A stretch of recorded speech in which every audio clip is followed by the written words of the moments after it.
عبد الولي الأركاني أيضا نفس طويل، وأريد تعقيبك بعدها على هذه التلاوة. لله رب العالمين الرحمن الرحيم مالك يوم الدين إياك نعبد وإياك نستعين اهدنا الصراط المستقيم صراط الذين أنعمت عليهم غير المغضوب عليهم ولا الضالين. بسم الله الرحمن الرحيم ألف لام ميم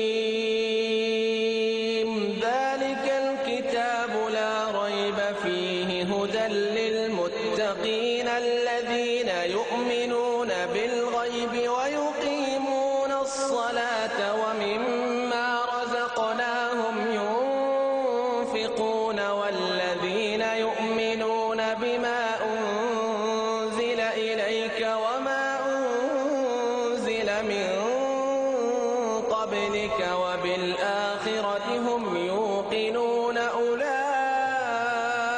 على هدى من ربهم وأولئك هم المفلحون. شيخ معتصم، أشهد أن لا إله إلا الله.